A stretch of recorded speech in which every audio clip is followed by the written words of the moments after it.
Ecstasy is not the goal of meditation, it is just an incentive to keep you going. So what is meditation? If you sit in meditation, slowly it will become like this, your body is here, your mind is out there, what is you is somewhere else. Once distance happens, even if it's a noisy mind, still it doesn't matter. Once there is a space between you and the body, between you and the mind, this is the end of suffering.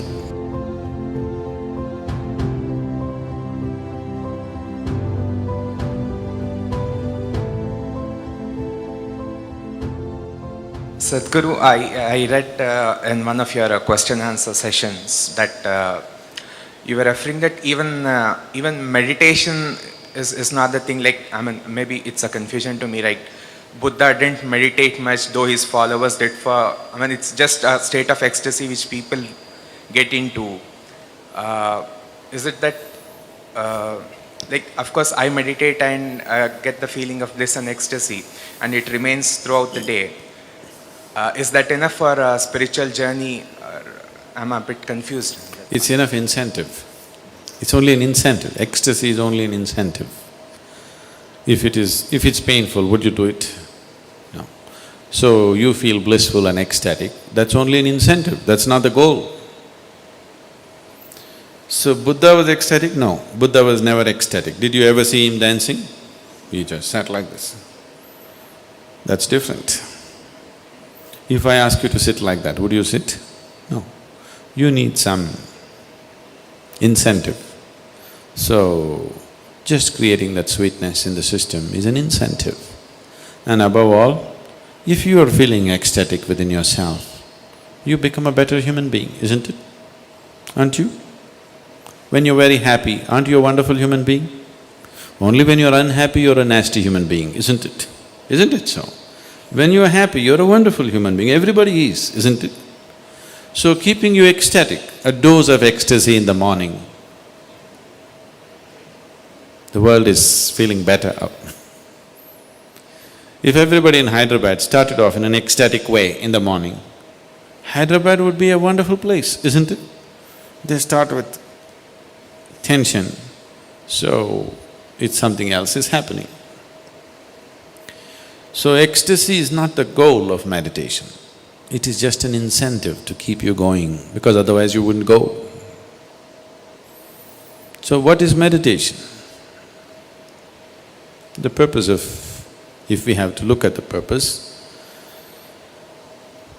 if you sit in meditation, slowly it will become like this, your body is here, your mind is out there, what is you is somewhere else. Once these three things are happening separately, once there is a space between you and the body, between you and the mind, this is the end of suffering. Once the fear of suffering is taken away, only then you will keep your instinct of self-preservation down, otherwise you won't keep it down. As long as the fear of suffering is there, you will not keep the instinct of self-preservation down.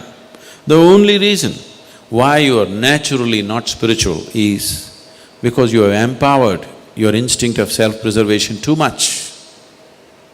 All the time it is trying to make you like a bubble in the world, separate bubble, not willing to mix with anything. So unless you keep your instinct of self-preservation down, you will not become spiritual in any way. You will not know life as one happening. You will always be an individual, trapped. Have you noticed even in your general life, when you're very happy, you keep your guards down? Isn't it so? When you're unhappy, fully shielded. When you're happy, little down, isn't it? When you're very happy, it's all down. Have you noticed this? So this is the reason why you're willing to be happy only among certain people. Because you don't know how to be just happy and still know where to stop life when it has to be stopped. You're willing to be happy only with 5 people in your life because you think that is the only safe atmosphere where you can be happy, because you have always understood happiness as a certain vulnerability. See, just say you walk on the street and you smile at anybody, they look like this. Why? What's their problem smiling back at you? What are they going to lose? They think if I smile, he may exploit me. How will he exploit you? If he comes to pick your pocket, you can stop him. If he smiles, even a pickpocket smiles at you, why can't you smile at him? What is the problem? Just try today and see, just go out and smile. People who look like this, they're surprised, somebody is making me vulnerable to life. They want to go on the street like rocks, they want to go home and become life. Doesn't work. After some time you become a rock there also. If you want to be life, you must practice it everywhere, isn't it? So, meditation gives you that space between you and your body, between you and your mind. Whatever suffering human beings have known, it has either entered them through the body or through the mind. Do you know any other kind of suffering? There are only two kinds of suffering, isn't it? Once you have a distance from these two things, this is the end of suffering. Once the fear of suffering is taken away, only then you are willing to venture into other dimensions of life. Otherwise, no matter what I tell you, you are only looking for safety. When you say that yourself and your body have to go together, that is clear to me. But like mind goes somewhere else, mind doesn't go with you all the time. You are sitting here, but mind can be elsewhere. So that can be separate at times it can be with you. So this is my first question, and after you Let's answer go me, one at a time. Now, your mind also doesn't go anywhere. It is here thinking about something. Does it go somewhere? The mind doesn't go anywhere. It is here and thinking about something else, but still it is here, isn't it? Neither your body goes somewhere, nor your mind goes somewhere, nor you go somewhere. They are always one composite whole. If you want to do anything, you have to do something that works for all of them. You can't handle this separately, that one separately and this one separately. They are always together, isn't it? Your mind doesn't go anywhere. Did you lose it?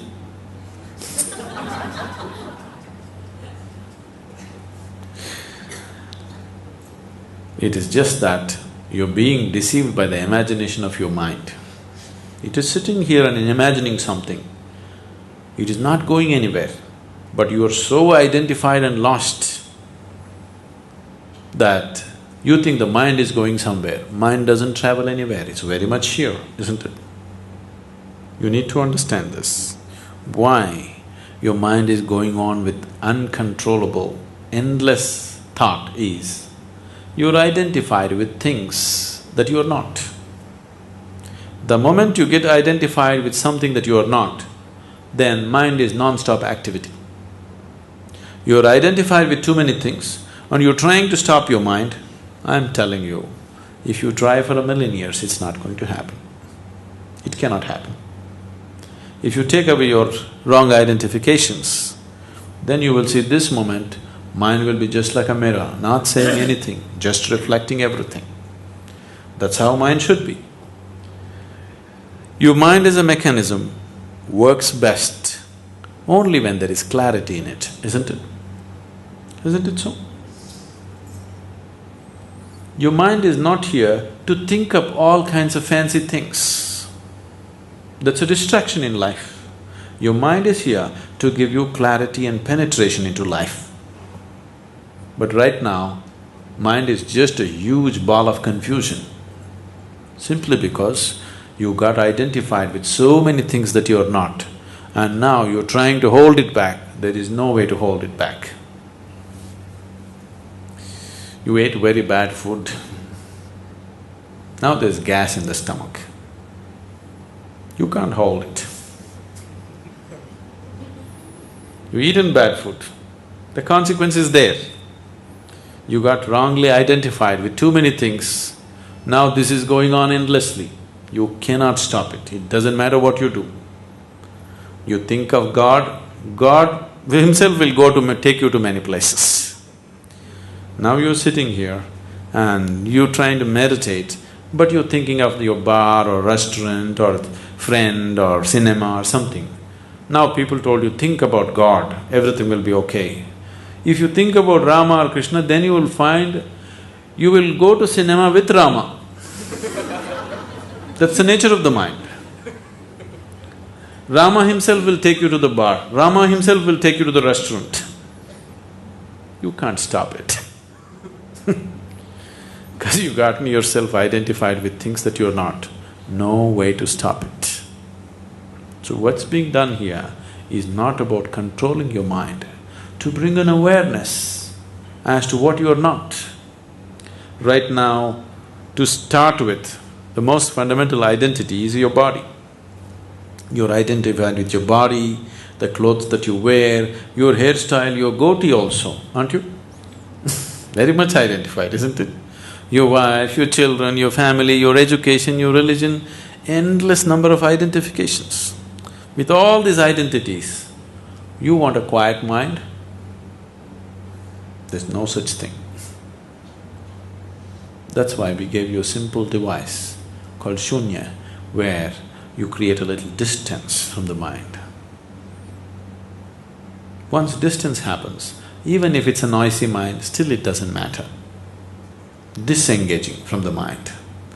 Once you're disengaged from the mind, you're disengaged from all identity, because it's the mind which manufactures identifications, isn't it? So, don't think of all kinds of things, just employ the device. Things will happen. Things that you have not imagined will happen.